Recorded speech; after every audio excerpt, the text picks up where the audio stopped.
एक सत्य घटना चॅनलवर तुमचं सर्वांचं स्वागत आहे आणि सर्वांना नमस्कार. ब्रिज तुम्ही ऐकला असेल पुण्याचा. इथली स्टोरी. आता काय होतं आहे की ही जी मुलगी असते फर्स्ट टाईम पुण्याला आली असते आणि तिने विचार केला की चला आता आपण रात्री फिरूया. मी खूप काही ऐकलं आहे, होळकर ब्रिज असा आहे तसा आहे. तर आणि ते जे त्यांच्या संगती जो कारवाला होता, ड्रायव्हर होता, तो पण नवीनच होता. त्याला पण ह्या गोष्टी काय माहीत नव्हत्या. ती बोलली चला आज आपण रात्री फिरूया कार घेऊन. आणि जेवले खवले आणि मित्राला तयार केलेलं, पण ते मित्र बोलले की थोड्या वेळाने जाऊ थोड्या वेळाने जाऊ. असं करता करता 10:30-11 वाजून गेलेले. ते लोक निघाले. होळकर बीचला जेव्हा ते लोक गेले तेव्हा जास्त काही गाड्या वगैरे नव्हत्या. ते ब्रिज त्यांनी पास केला, पण तोवर त्यांना काहीच जाणवलं नाही. आणि पुढे असा मोठा राऊंड मारला, तिकडे भरपूर फिरले आणि परत जेव्हा ते लोक होळकर ब्रिजवरून परत घरी जायला निघाले, जिथे हॉटेल बुक केलेला तिकडे जायला निघाले, तर तिथे जाताना एक बाई अचानक त्यांच्या कारसमोर आली आणि ह्याने गाडी थांबवली. तर बोलते तुम्ही माझ्या मुलग्याला बघितले का? तर बोलते नाही. तर नाही बोलते आता तुमच्याच गाडीने माझा मुलगा तुम्हीच उडवला आहे. आणि ते बोलले नाही आम्ही असंच काहीच नाही केलं. तर ते काय ऐकायला तयार नव्हते. आणि ह्या सगळ्या गोष्टी ऐकून जे ड्रायव्हर होता ते सगळे बाहेर निघाले कारच्या.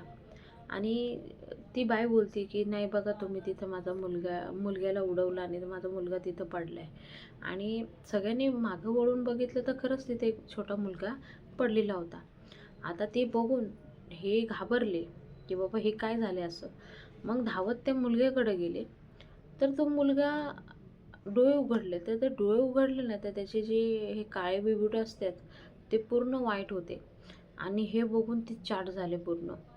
आणि ते कसेबसे तिथून तिघे ही लोक होती ते पळाले त्यांच्या कारपर्यंत आले आणि बघता तर ती बाई पण नव्हती, तिथं कुणीच नव्हतं.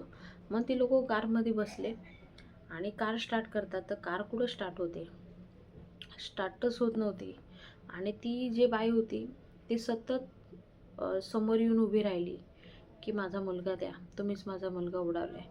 आणि मग त्यांनी घाबरून पहिली तर गाडी आतून लॉक केली, सगळे विंडो चे काच वगैरे चढवले आणि सतत ती गाडी स्टार्ट करायचा प्रयत्न करत होते, पण कशी स्टार्ट होत नव्हती. नंतर तो ड्रायव्हर बोलला की जास्त आपण स्टार्टर मारला तर बॅटरी पण उडू शकते, बंद होऊ शकते, लो होऊ शकते. तर मग ते तसेच बसले. आणि नंतर एक मुलगा येतोय छोटा, तोच मुलगा जो पडलेला होता तिथे साईडला. आणि तो दार लॉक करतोय की अंकल माझ्या मम्मीला सांगा मी आता राहिलो नाही आहे आणि माझ्या मम्मीला सांगा जास्त काळजी करू नको. असं करून तो रडायला लागला मोठ्याने. आणि हे बघून ते अजूनच घाबरले. तर आता करणार काय? पण गाडी पण स्टार्ट होईना, कोणी त्या ब्रिजवरून येत पण नव्हतं किंवा जात पण नव्हतं, कोणाची हेल्प पण घेऊ शकत नव्हतो. मग जे ड्रायव्हर सांगते एक दुसरा त्याचा मित्र होता, त्याने हनुमान चालीसा स्टार्ट केली बोलायची मोठ्याने. घाबरत बोलत होता, पण सतत त्याने नामस्मरण चालू केलं. आणि त्यानंतर ड्रायव्हरने स्टार्टर मारलं आणि गाडी स्टार्ट झाली. जे तिथून त्यांनी पळवली, त्यांचं हॉटेल येईपर्यंत ते काही थांबले नाही. आणि हा जे अनुभव त्यांनी सांगितला एकदम खतरनाकवाला होता. तुम्हाला आजची स्टोरी कशी वाटली जरूर कमेंट बॉक्समध्ये कमेंट करून सांगा. तुम्हाला वीकमध्ये 1-2 स्टोरी अशीच ऐकायला मिळणार आहे.